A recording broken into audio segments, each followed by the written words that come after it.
soon do you think Dune 3 will be green lit? Well, some raw numbers for you guys.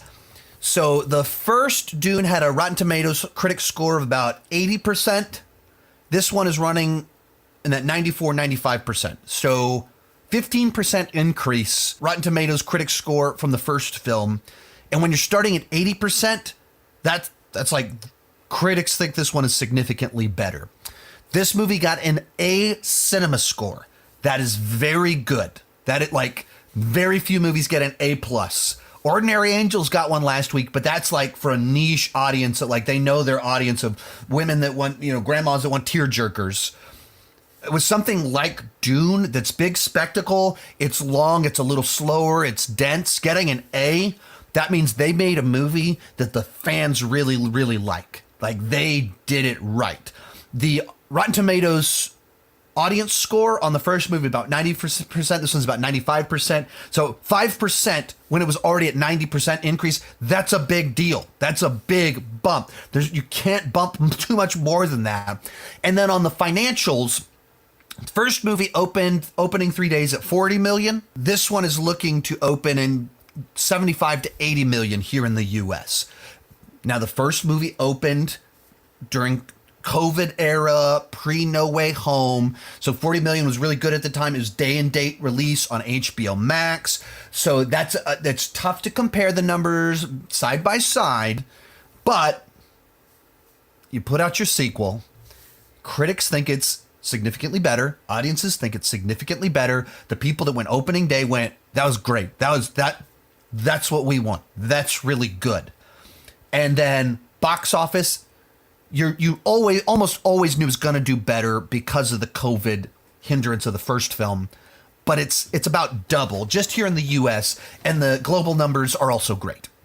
So it's looking to make back its production budget in 3 days. The word of mouth is great for it. It's a 3-hour movie that a lot of people want to see in IMAX, and there's only so many IMAX screens. So it's also a movie some people are waiting until they can get a ticket at the best theater. It's probably going to have better than average legs. How much so, since it is opening so strong? I'm not really sure. It's tough to make a guess. But on every single measure that you have, it's doing better than the first movie. And that's the trajectory that everybody wants. They were hoping, they're crossing their fingers that the first part, it is a part one. It doesn't have the most satisfying ending because it's only half of a story, but it get pretty good. And numbers are good, but not fantastic. But it's COVID, day and date release. Let's see how does the next one do? Everything is better. That is what every studio wants. That's what every director wants. And just as as film viewers, that's what I want. A positive trajectory on things. It's exciting when movies are actually good. And then just as a studio, if you're the studio that put out a movie this good with this type of production, it just looks really good for you. It's going to win a lot of Oscars, and it's going to be nominated for even more of them. How many will it win? Will it hold up 9 months to, when the Oscar ceremonies are? I don't know, but on technical levels, what's going to beat it? What's going to have better VFX than this film?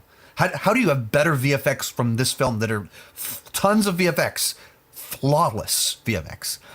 So how soon will you think that Dune 3 will be greenlit? They want to turn this into a franchise. They have a TV show about the witches, the Bene Gesserit, that's coming.